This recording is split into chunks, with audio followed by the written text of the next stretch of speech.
नमस्कार मित्रांनो, English teacher चॅनलमध्ये मी सर्वांचं स्वागत करतो. इंग्लिश बोलण्याच्या या प्रयत्नामध्ये आपण भाषेचे अनेक अंग शिकलो. परंतु भाषा अधिक चांगली वाटण्यासाठी किंवा वजनदार वाटण्यासाठी आपल्या बोलण्यामध्ये पॅसिव्ह कंट्रक्शन्स आले पाहिजे. आणि पॅसिव्ह कंट्रक्शन येण्यासाठी क्रियापदाचं तिसरं रूप आपल्याला माहीत असणं गरजेचं असतं. आता साधी भाषेत आपण सर्वच बोलतो, कर्ता आणि क्रियापद, सब्जेक्ट आणि वर्ब. परंतु जेव्हा आपण ऑब्जेक्ट पुढे करतो आणि सब्जेक्ट घेतो किंवा घेत नाही आणि क्रियापदाचं तिसरं रूप आपल्याला वापरावं लागतं, ती वजनदार भाषा असते. ज्याच्या बोलण्यामध्ये पॅसिव्ह कंट्रक्शन्स येतात तो बोलणारा अधिक मॅच्युअर असतो असं आपल्याला लक्षात येतं. त्यामुळे आपल्या बोलण्यामध्ये जास्तीत जास्त पॅसिव्ह कंट्रक्शन्स कसे येतील यासाठी आपण प्रयत्न केला पाहिजे. वेगवेगळ्या रचना आपण ऐकल्या पाहिजेत. बऱ्याच वेळेस पॅसिव्ह कंट्रक्शन आपल्या समोर असतात, परंतु आपण विचार करतो की हा कोणता काळ आहे आणि कसं काय आहे.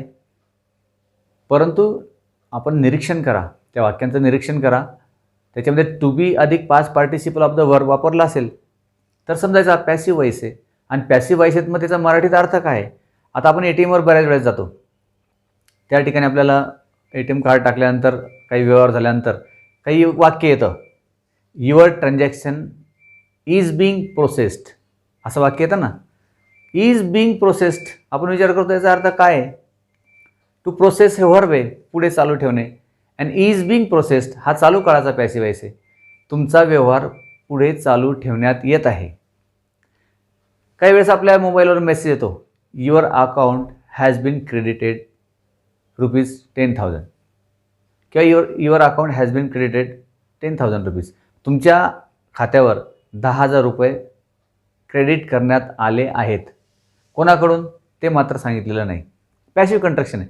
पॅसिव्ह कंट्रक्शनमध्ये क्रिया करणारा याचा उल्लेख असतो किंवा नसतो, परंतु क्रिया कोणावर झाली. ऑब्जेक्ट जेव्हा पॉवरफुल असतो, जेव्हा आपल्याला ऑब्जेक्ट मेन्शन करायचा असतो तेव्हा आपण पॅसिव्ह कंट्रक्शन वापरतो. म्हणजे ज्याप्रमाणे आपण ड्रायव्हिंग करतो, एक तर पुढचा गिअर टाकतो, एक तर मागचा गिअर टाकतो. तर तसं लँग्वेजमध्ये तुम्ही एकदा सब्जेक्ट वर्ब ऑब्जेक्ट घ्या किंवा ऑब्जेक्ट वर्ब सब्जेक्ट अशी रचना घ्या. तर चला मग आज आपण शिकूया की पॅसिव्ह कंट्रक्शनचा जास्तीत जास्त उपयोग भाषेमध्ये कसा येईल आणि त्याचा सराव आवश्यक आहे. म्हणून practice passive voice practice exercise. Let us begin.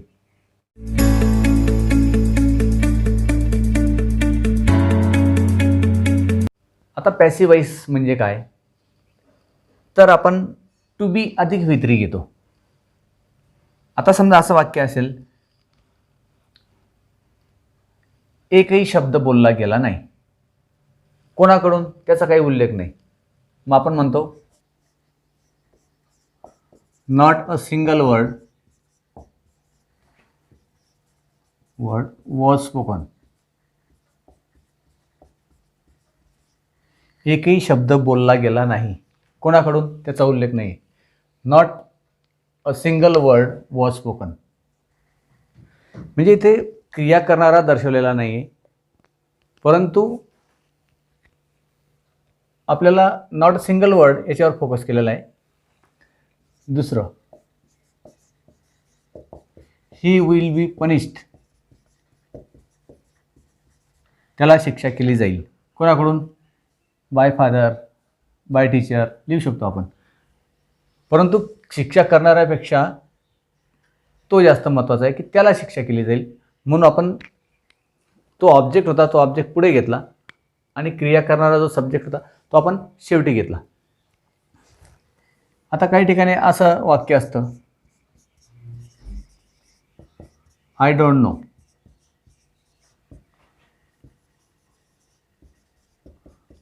Who will be called, कोणाला बोलवलं जाईल मला माहीत नाही. म्हणजे कोणाला बोलवलं जाईल तो महत्त्वाचा आहे, बोलवणारा जो आहे तो महत्त्वाचा नाही. नंतर आपण न्यूजमध्ये ऐकतो पॅसिव्ह कंट्रक्शन्स की शहराचं तापमानाची नोंद करण्यात आली. The temperature of the city was recorded. टेम्परेचरची नोंद करण्यात आली. नोंद करणारे आपण गृहीत धरतो किंवा माहीत असतं, ते डिपार्टमेंट असेल, तो विभाग असेल. पण टेम्परेचर महत्त्वाचं आहे. काय कशाची नोंद करण्यात आली? टेम्परेचरची. The temperature of the city was recorded. म्हणजे आपण सब्जेक्टपेक्षा ऑब्जेक्टला जास्त फोकस करतो आणि टू बी अधिक V3 आपण वापरतो आणि अशा प्रकारे ते वाक्याला जास्त वजन प्राप्त होतं.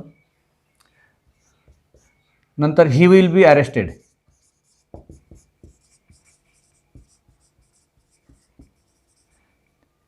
त्याला अटक करण्यात येईल. म्हणजे इथे अटक करणाऱ्यापेक्षा तो व्यक्ती आपण हायलाईट करतोय की तो व्यक्ती वॉन्टेड होता आणि ही विल बी अरेस्टेड सून. लवकरच त्याला अटक करण्यात येईल बाय पोलीस. बाय पोलीस लिहिलं तरी काय हरकत नाही आणि लिहिलं नाही तरी चालेल, परंतु तो व्यक्ती जास्त त्या वाक्यात महत्त्वाचा आहे अटक करणाऱ्यापेक्षा. म्हणजे पॅसिव्ह कंस्ट्रक्शनमध्ये आपण ऑब्जेक्ट फोकस करतोय. आता टू फाईल अ कंप्लेन किंवा टू रजिस्टर अ कंप्लेन असं रचना असते. मग त्या ठिकाणी पॅसिव्ह कंस्ट्रक्शन वापरताना अ केस किंवा कंप्लेंट म्हणा किंवा केस म्हणा. A case has been register. A case has been registered म्हणजे केस रजिस्टर करण्यात आली आहे. A case has been registered किंवा a case has been filed. Complaint has been filed. A case has been registered by लिहिला तरी चालेल किंवा लिहिला नाही तरी चालेल, परंतु केस महत्त्वाची या ठिकाणी. आय थिंक मला असं वाटतं comma the door should be opened. The door should be open. दरवाजा उघडला जावा. आता उघडणारा कोण आहे? कोणाकडूनही उघडला जावा, पण तो दरवाजा उघडला जावा. दरवाजा महत्त्वाचा आहे. I think the door should be open. आणि यू ओपन द डोर. सरळ वाक्यात आपण म्हणतो you open the door, you should open the door असं आपण म्हणतो. तू दरवाजा उघडावा किंवा दरवाजा उघडला जावा. परंतु इथे तो करता आपण त्याला महत्त्व देत नाही. फक्त आपण दरवाजाबद्दल बोलतो आहे की the door should be opened. दरवाजा उघडला जावा. नंतर अ मेसेज हॅड बीन सेंट. बघा हा पूर्ण काळ आहे. A message had been Saint.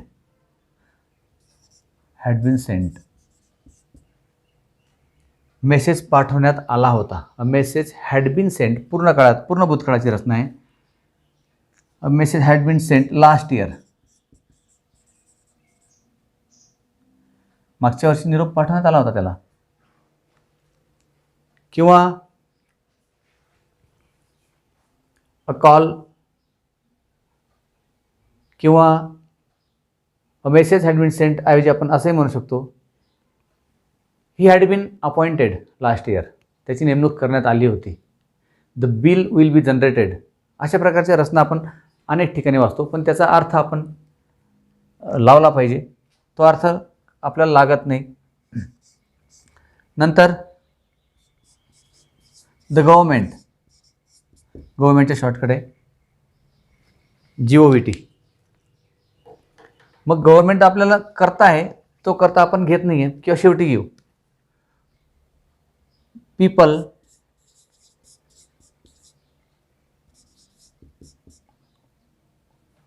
Will be supported. किंवा दुसरं क्रियापद घ्या, people will be helped bye the government. सरकारकडून गरीब लोकांना मदत करण्यात येईल किंवा देण्यात येईल. टू प्रोव्हाइड वर्क सुद्धा आपण वापरू शकतो. Poor people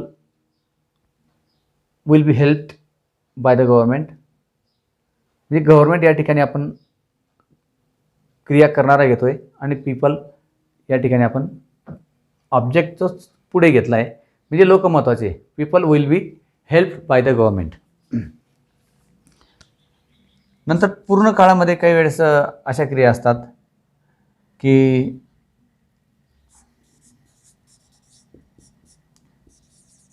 he will have been called. त्याला बोलवण्यात आलेलं असेल किंवा त्याला ऑर्डर दिली गेलेली असेल. He will have been ordered. He will have been ordered by XYZ. म्हणजे पॅसिव्ह कंट्रक्शनमध्ये अशा प्रकारच्या रचना टू बी आणि V3 आपण वापरतो की त्याला बोलवलं जाईल, त्याला निरोप देण्यात आला, काय केलं जात आहे, त्याला बक्षीस देण्यात येईल. म्हणजे क्रिया करणारा आपण लक्षात न घेता किंवा कमी महत्त्व देता आपण ऑब्जेक्टला पुढे करून पॅसिव्ह कंट्रक्शन करत असतो. आणि व्यवहारामध्ये अनेक वेळेस आपले पॅसिव्ह कंट्रक्शन येतात आणि ते आले पाहिजे म्हणजे आपली भाषा अधिक समृद्ध होईल. अजून काही उदाहरणं आपण घेऊ म्हणजे आपल्या लक्षात येईल. माझी नेमणूक करण्यात आली होती. आली होती म्हणजे परफेक्ट पास्ट आहे तो, परंतु इथे क्रिया करणारच नाही आहे. त्यामुळे माझी नेमणूक करण्यात आली होती म्हणजे I had been appointed. I had been appointed. माझी नेमणूक करण्यात आली होती. कोणाकडून किंवा कोठे त्याचा काही उल्लेख नाही. I had been appointed. माझी नेमणूक करण्यात आली होती. मग आपण सांगू शकतो I had been appointed before 2 years वगैरे वगैरे. मला शाळेबद्दल रोज विचारले जाते.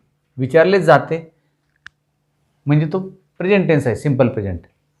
आय एम आस्क्ड किंवा मला विचारले जात आहे म्हणजे हा चालू काळ झाला. I am being asked. I am being asked about school every day. I am being asked daily about school. I am being asked about school. I am being asked about school daily किंवा every day. मला रोज शाळेबद्दल विचारले जाते. चालू काळाचा passive आहे. तुमच्या खात्यावर 10,000 रुपये जमा करण्यात आले आहेत. आले आहेत म्हणजे पूर्ण वर्तमान काळ आहे. अशा रचना आपण बघतो. मोबाईलवर मेसेज येतो, your account has been credited ₹10,000 किंवा your account has been debited 10,000. असे पॅसिव्ह कंट्रक्शन येतात. युअर अकाउंट करण्यात आले आहेत. हॅज बीन पूर्ण क्रिया झालेली. क्रेडिटेड ₹10,000 अशा प्रकारचा मेसेज येतो. म्हणजे तुमच्या खात्यावर 10,000 रुपये जमा करण्यात आले आहेत. पूर्ण क्रिया झालेली आहे. Your account has been credited ₹10,000. तुमचा व्यवहार पुढे चालू ठेवण्यात येत आहे. हे वाक्य आपण ATMवर बघतो. पुढे चालू ठेवणे म्हणजे प्रोसेस. टू प्रोसेस म्हणजे पुढे चालू ठेवणे. युअर ट्रान्झॅक्शन तुमचा व्यवहार. युअर ट्रान्झॅक्शन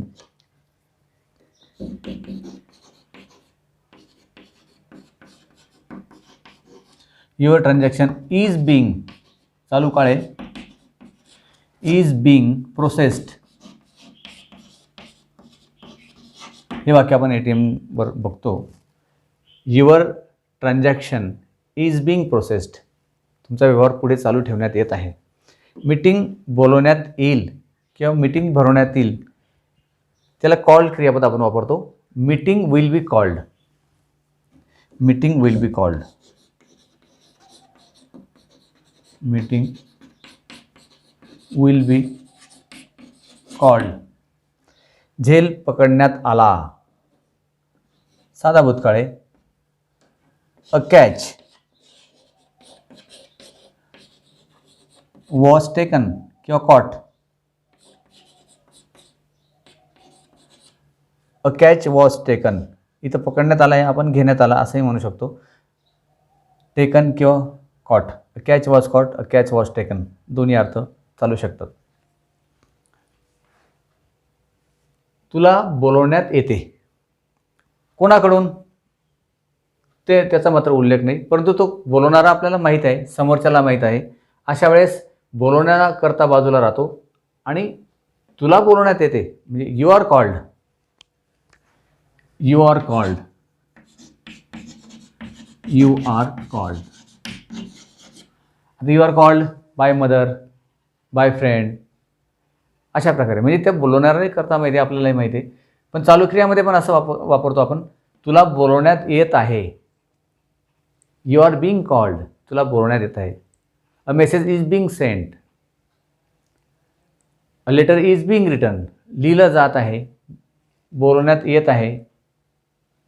अशा प्रकारे चालू क्रियामध्ये जेव्हा कर्त्याचा उल्लेख करायचा नसतो, परंतु ऑब्जेक्ट आपण पुढे घेतो, ऑब्जेक्ट महत्त्वाचा असतो. A letter is being written, पत्र लिहिलं जात आहे म्हणजे पत्रच त्या ठिकाणी महत्त्वाचं आहे. A message is being sent म्हणजे मेसेज महत्त्वाचा आहे पाठवणाऱ्यापेक्षा. आता इथं क्रिया चालू आहे, यू आर बिंग कॉल्ड. समजा 5-6 मित्र मैदानावर क्रिकेट खेळत आहे, आई ओट्यावरून बोलवते. मग एक मित्र दुसऱ्या मित्राला सांगतो, यू आर बिंग कॉल्ड, तुला बोलवण्यात येत आहे. बोलवणारा त्यालाही माहिती आहे, यालाही माहिती आहे. अशा परिस्थितीमध्ये यू आर बिंग कॉल्ड अशी रचना आपण वापरतो. तुला बोलवण्यात येत आहे. तिच्याकडून तक्रार नोंदवली गेली का, हा प्रश्न आहे आणि तो साधा भूतकाळ आहे. गेली आणि का, व्हर्बल क्वेश्चन आहे. Was a complain filed, was a complain registered bye her. Was a case म्हणू आपण, वॉज अ केस रजिस्टर्ड